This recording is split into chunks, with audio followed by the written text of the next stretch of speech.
Welcome to Torah on the Go. If you are on your Stairmaster, or you're in the car driving to work, or you are walking your dog, or anywhere in between, we are glad that you've taken a moment of your day to study Torah with us and to hear from clergy at Valley Beth Shalom, because we want to learn with you. It is my pleasure and my honor to be joined today by Cantor Phil Barron. And I want to just point out that I was so excited that our Cantors could participate in this podcast as well. And it's great to have all of our clergy participate in this effort. So thank you very much for being here. It's an honor to be included. I want to just start out because Rabbi Feinstein and I have discussed for 4 weeks the topics, the big broad topics of creation and Eden and how we read the Torah, how we read scripture in general. After the Garden of Eden narrative ends, we end up in the Noah narrative that is that can be read quite literally as a flood that happens in the world, or it can be read spiritually as a great flood, as a great darkness that descends on the world, a destructive force, and then it builds up to God's promise of Makim Briti, right? Keshet Be'anan. That God will establish a covenant that is the rainbow in the clouds. We see Lech Lecha, then Abraham and Sarah's journey, it could be understood as a literal journey from Haran, from northwest of where Israel is today, somewhere Syria or beyond, all the way into inhabit the Holy Land of Eretz Yisrael, or we could see it as a spiritual journey as well. Mm-hmm.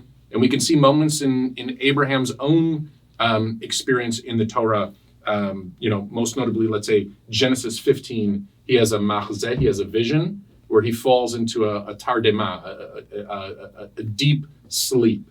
And there he actually is quite fearful. And that's the episode of where he walks between the parts, where there's a covenant between him and God. And that also ends with covenant. It also ends with relationship. The reason I bring all this up today is because I have sitting next to me kind of one of the spiritual gurus at VBS. Cantor Barron runs a service called Efshar, which is a meditation service.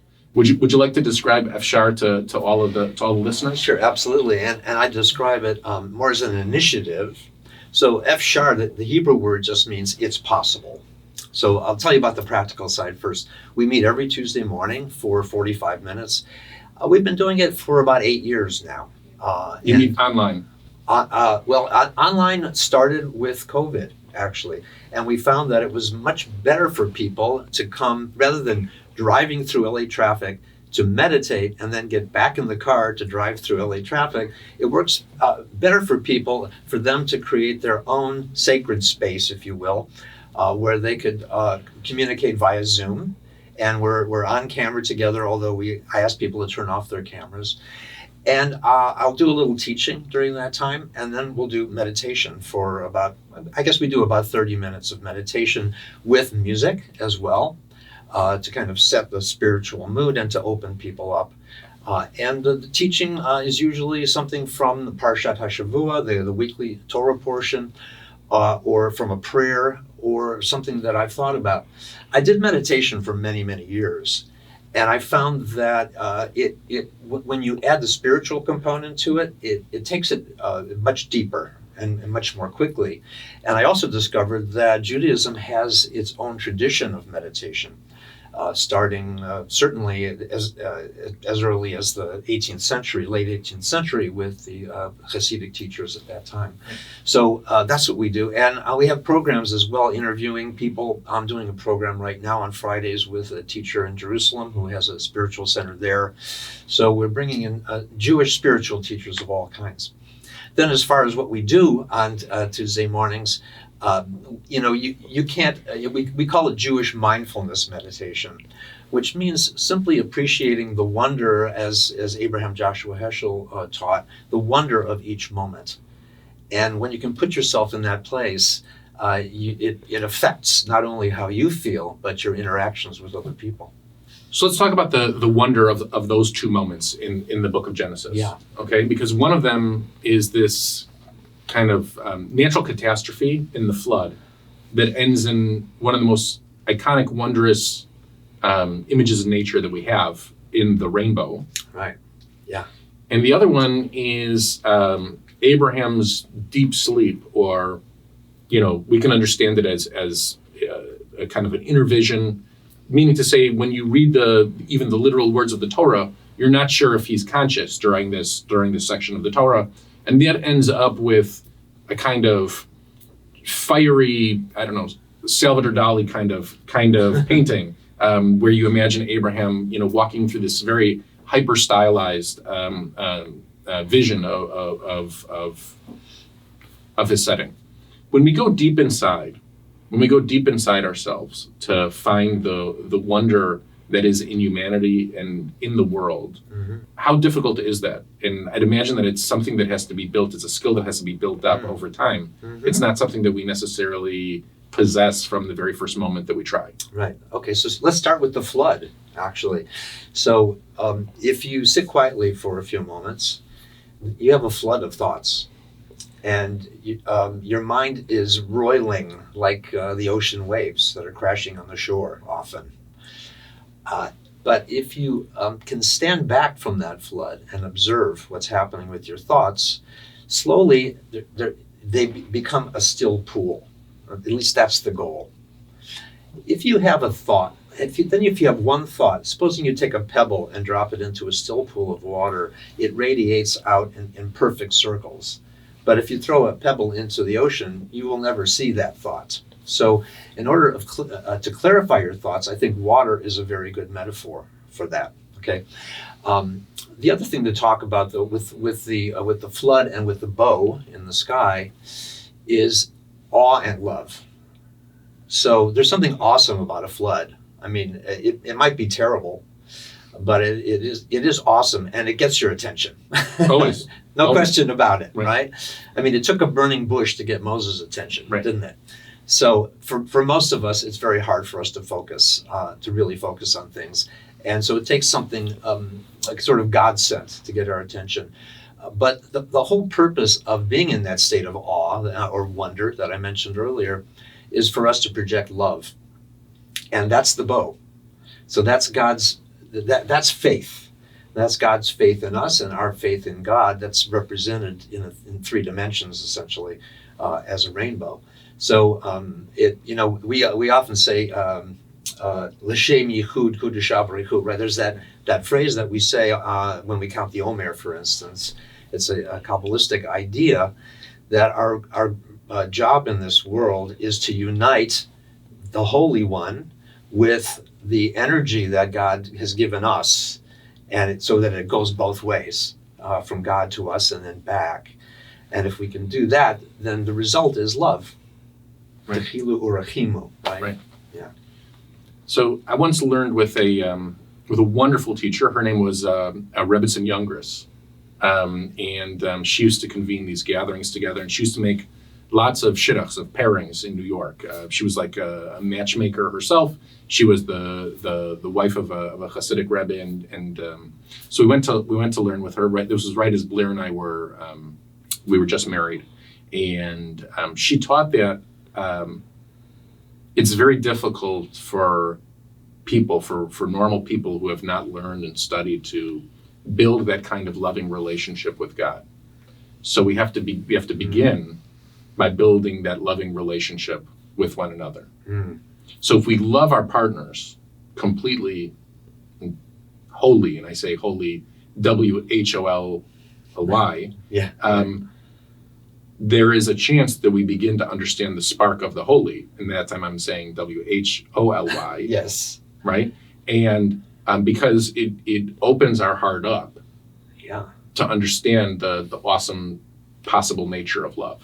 Right. And often what we call infatuation is really a kind of awe that we see in the other, that somehow we can touch that holy part of the other person, and love comes later. Right. Love is a different emotion, and it's the maturing of that feeling of awe that we experience when we meet the right person. Right.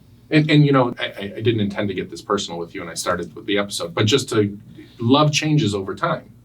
Love changes over time. So the love that I felt for Blair, you know, at 2 years old was different than the love that I felt for her when we were met when I was 23 years old. Certainly different than the love when I stood under the chuppah with her.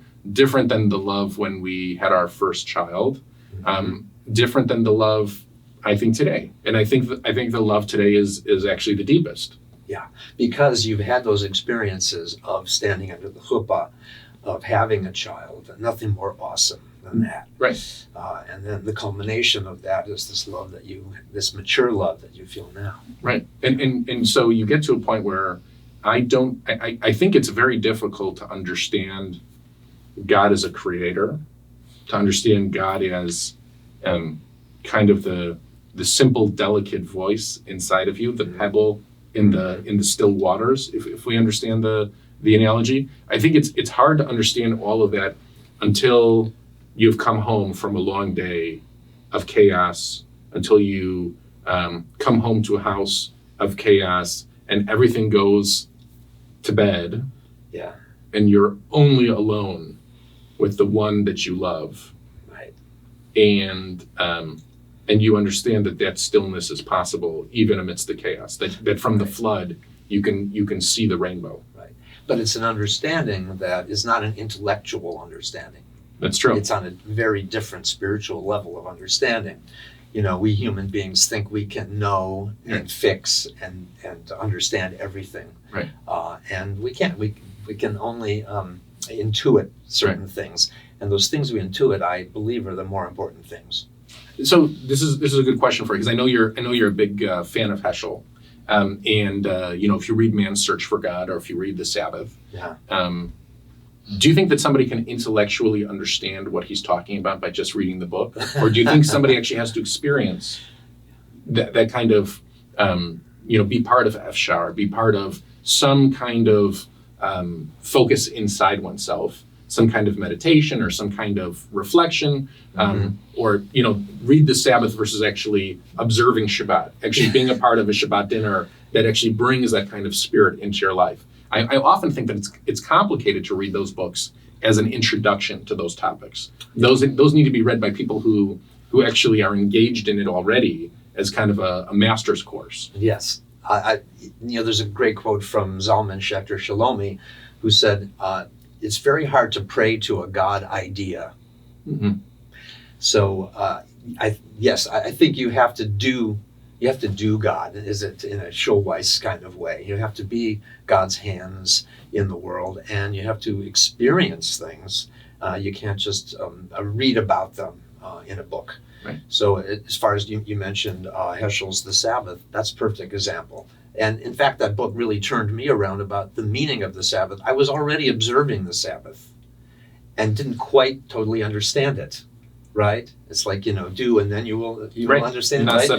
Exactly. And so I was doing it, but without completely understanding it. And then that book, you know, was before me one day, and I read the book, and then it all came together, just like that. Yeah. But it's both. So what led you to the kind of meditation experience? And for somebody who's listening to this who's never meditated before, why should they give it a chance? Good. I want to start with that.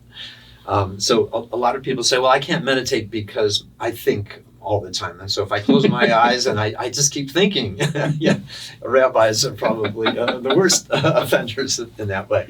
And no, my problem is I can't meditate because I just keep talking. Everybody else in the meditations are, can't that guy just shut up? Yeah, exactly. Right. I'll have to give you a chance. That's right. Right. Yeah. But so thinking is, observing your thoughts is meditation. Okay? So the difference is not attaching to your thoughts as though they are you. So this is a bit of a Buddhist approach. I have to say, you know, we have to say mindfulness. The Buddhists kind of came up with this idea, but we also have it in our tradition. And so if you can take the I out of things, okay, and step back, be a witness to what's an aid. Okay, very important word in Judaism. Be a witness to what your mind is doing, and learn that your thoughts are not you. That's the most important thing. So you're going to keep thinking. But if you can then direct yourself to, for instance, your breath, if you can get yourself into a comfortable position, I'm doing that right now, putting my feet flat on the floor, my back is kind of straight. I take a breath, and if I can just be with my breath, I don't know if you know this, you've been breathing since you were born. Mm-hmm. Every day, not just breathing, 20,000 times a day, Mm-hmm. you take a breath. Mm-hmm. How often do you stop to notice it? Unless, God forbid, there's something wrong with you, Right. you don't notice your breathing. So just notice your breathing.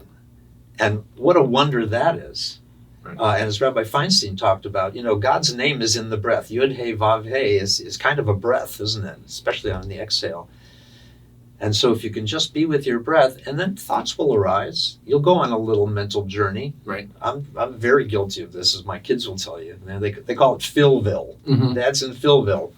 So how do you bring it back to this moment, which is filled with wonder and holiness? Every moment is. But our minds get in the way.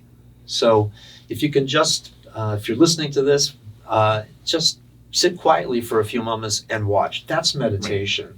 Unless you're on the freeway. If you're on the freeway, keep driving right now and try this once you get to a safe space. Okay, I do have one person who's a member who more than once has come onto the meditation while driving. Wow. And I've said to him, I won't say his name right now, pull over, please, pull over. It's amazing. You don't want to give people the instruction, close your eyes now, and then see it happen on camera. That's terrible, right? Hear from their insurance company. Very good, very good. No, I try often to appreciate all of the small still moments in life, because I think that the stories of the Torah point us to those moments. They point us to, the Noah story is perfect in the sense that life is a kind of flood of all kinds of unexpected demands that are put on us. Mm, that's right. And if we don't know how to find our way to the rainbow, then oftentimes life feels very overwhelming. Right. Very, very overwhelming. And Abraham presents a very different model for us. Abraham presents somebody who is on a lifelong journey. A very different model than Noah, whose story begins, faces the challenge, and it ends, and it culminates in this kind of very strange episode with his own personal family. He can save all the living things in the world, but he can't interact with his family. In a very strange episode that ends the story. And then Abraham presents to us the opportunity of, well, what happens if, while people are on a journey, they begin to focus on the things that matter most in life. Right, and it starts with Lech Lecha. So another way to interpret that is not that you shall surely go. The Bible uses that language often, repeating words. But Lech Lecha, go to yourself. Right, go inward. Go inward, right. Deeper. So rather than a vertical journey, an inner journey, that where you find true discovery and a real connection to God. And that makes both the Noah story and the Lech Lecha story, the Abraham story, possible for all of us.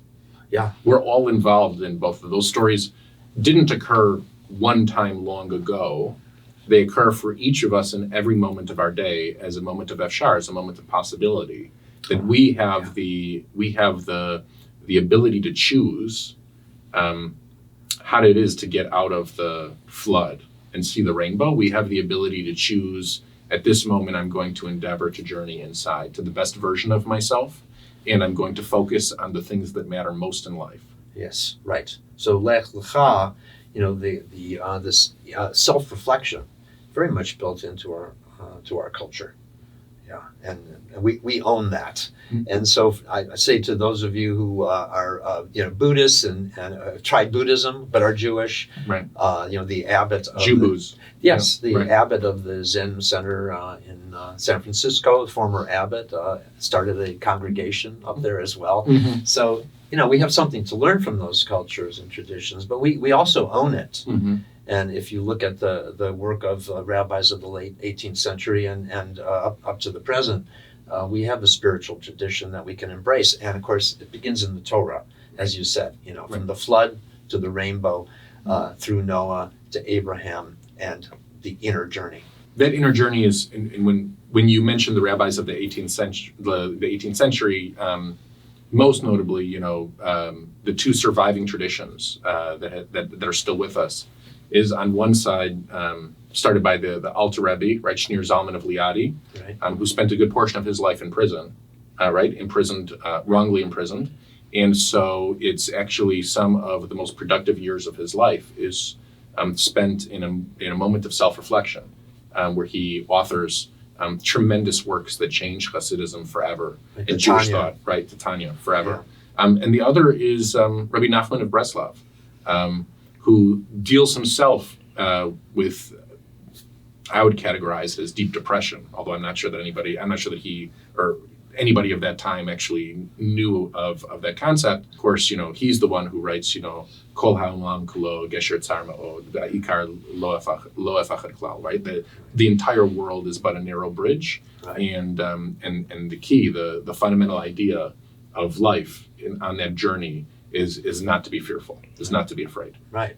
And that's why I think, if you focus too much on the flood and not on the rainbow, if you don't understand how to get out of the flood, there's a real fear in life.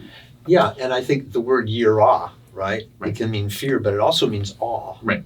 So how do we take our natural response to fear? We had a conversation about Israel on the way over here this morning, and I felt a certain amount of fear rising up about what's going on there.